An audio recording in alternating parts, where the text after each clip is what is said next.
They say every man's got a breaking point, right? Well, mine turned out to be a 10-foot steel gate spray painted at 2 in the morning by a woman named Karen Elbridge. Though, when I first bought my 6-acre patch of North Georgia, I thought I was buying peace. Just trees and time, maybe a little room to breathe after a decade of Atlanta deadlines grinding my bones into dust.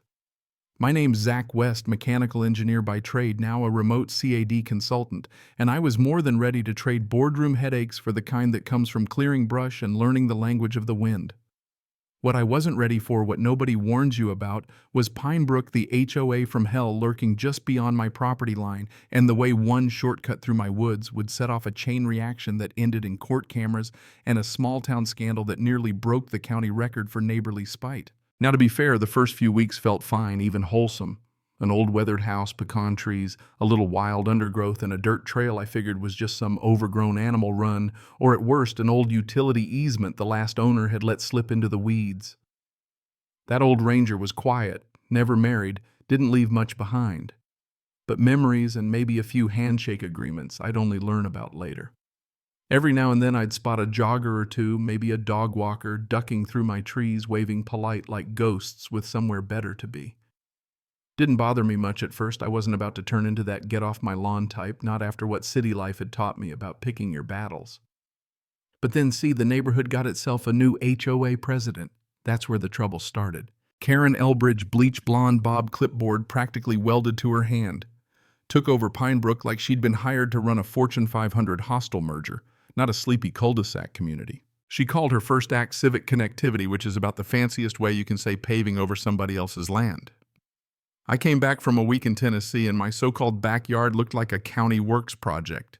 Where weeds had grown waist-high, there was now a gravel strip 12 feet wide and blinding white in the sun, flanked by neat rows of fresh stumps and a plastic sign. Community path to highway access improves safety. Only thing it improved was my blood pressure. One of the landscapers had pulled up my private property post like it was garbage, and right there at the tree line was Karen herself, orchestrating the whole circus, barking orders at contractors like she was conducting the Atlanta Symphony. I walked up, tried to keep it civil. "Ma'am, can you explain why there's a backhoe on my land?" She gave me this smile, tight, slippery, the kind that makes you check your pockets, and said, "Oh, Zach, you weren't supposed to be back until Thursday. We're just clearing up a neighborhood path. It's practically tradition. You know what I mean. Like the years I worked to afford a patch of woods meant nothing compared to whatever tradition she was talking about." She offered to formalize an easement, in other words, give away my land so she could avoid what she called unpleasantness. When I pointed out that wasn't happening, she threatened structured resolutions. That's HOA, for we'll make your life hell. That's when it hit me. This wasn't a misunderstanding. This was a hostile takeover. I decided if she wanted a fight, I'd give her one, but I wasn't about to swing first. Next morning, I called in a welder, had him bring out a custom 10-foot steel gate, heavy as a tank, locked with a keypad right across the shortcut. Motion lights, camera feeds, signs that left no room for debate. I wasn't looking for war, I just wanted what was mine to stay mine. But Karen, she took that personally. I found out how personally the very next day someone and I didn't have to guess who spray-painted HOA access across both gate panels, left a fake community emergency exit sign dangling from the lock, and my security camera caught the whole thing. There was Karen herself, 1:37 in the morning, hoodie, zipped gloves on, playing Suburban Ninja. I sent the clip to her, figured that would be the end of it. Oh, not even close. Next morning, she's out there with 2 other board members and some pencil-necked guy holding a manila folder, filming themselves at my gate, yelling that I'm blocking emergency access, that I'm a threat to public safety. They called the sheriff. 2 deputies showed up, tired, polite, clearly done with HOA drama for the week. I handed over my deed, clean, clear, no encumbrances. Karen handed over a printout of a map with a big red line she'd drawn across my land, as if that made it real. The deputies left. Karen didn't. She just stood at the gate, shouting into her phone, maybe to the mayor, maybe to God.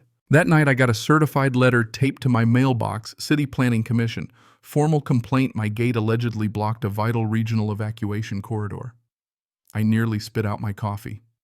Suddenly, my deer trail was critical infrastructure. This wasn't about safety, it was about control.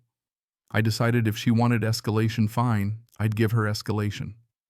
By the end of the week, my gate was more than a barrier, it was a symbol, and symbols attract enemies.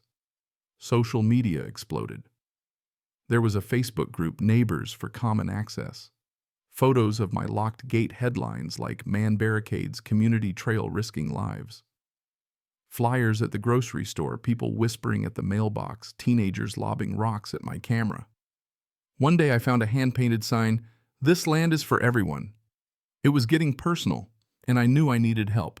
That's when I called John Hanley, local property attorney, first-gen bulldog eyes like cold steel. He reviewed the deed, county records, everything. They've got nothing, he told me, but this isn't about logic, it's about people who think a clipboard makes them queen. He called in Sienna, an environmental biologist who, after 10 minutes walking the path, grinned and said, "You've got federally protected flying squirrels. Right here. Any more work and they're breaking state law." That report became my shield, a real notarized state-certified reason why nobody, not even Karen, could touch the trail. But Karen doubled down. She proposed a new HOA amendment for a mandatory emergency passage easement over historically traversed property. She even made it onto local TV, promising to restore community safety. I started digging through old county files. Turned out decades ago, the HOA had paved that path with nothing but a handshake and a wink, no legal right at all. Now I had proof, the original memo from 1991, just a note scribbled by a surveyor saying temporary forgiveness. They'd built their crusade on a lie. And that's when things really blew up. I woke up one Tuesday to the sound of diesel, looked out to see a backhoe tearing through my gate, 5 guys in vests dumping gravel, Karen in heels holding a clipboard like she was unveiling a statue. I charged out, shouted them down, called the sheriff, filmed everything. Deputies showed up, roped off the site, said it was civil, not criminal. If I wanted justice, I'd have to sue. So that's what I did. Hanley and I filed suit, trespass, destruction of property, attempted easement by coercion, public defamation, intentional infliction of distress. Evidence my deed, video footage, the 1991 memo, the environmental report. We even named names: Karen, the board, the contractor, and a John Doe clause for any accomplices. Then, twist of fate, Will Denton, Pinebrook's ex-treasurer, showed up at Hanley's office. He handed over a thumb drive full of HOA emails, security footage, and a draft of a forged map, the real map and Karen's fake one. He testified under oath that HOA funds had been misused, votes falsified. Karen had said, "Don't worry, nobody sues their own neighbors." The trial was a circus. The judge called it a domino of stupidity. We played the footage, Karen painting my gate. The backhoe incident, Sienna with her blown-up squirrel nest photos. Hanley grilled the contractor. "Did you verify the property line?" "No." "Did you have written permission?" "No." The verdict unanimous. Karen guilty of trespass, property damage, conspiracy, fraud. The HOA board complicit, contractor liable. I was awarded $270,000 and the HOA was slapped with a permanent injunction. Karen left the courthouse head down, trailed by news cameras. Pinebrook elected a new board, Elise, who sent me a letter. "We were wrong. We're sorry." I framed it. The old trail grew over, lost to moss and saplings. My new sign read, "Private Reserve," not a shortcut. Even the vandals left it alone. A month later, a kid rolled up on a neon bike. "You, Mr. West. My dad said you stopped the neighborhood from stealing your yard." I said, "That's one way to put it." He asked, "Nobody walks here anymore, only if they ask first," I told him. He nodded, wheeled off, and that was that. That night I sat on my porch with a glass of bourbon, listening to the quiet. You know what? The land was mine again, not just on paper, but in spirit. Maybe good fences make good neighbors. But sometimes the best stories start with a fight over a line nobody ever had the right to cross. So what do you think? Was I the villain here, or just the last man standing up for what was right? Drop your thoughts below, because if there's one thing I learned, it's that justice in a small town is never as simple as just drawing a line in the dirt.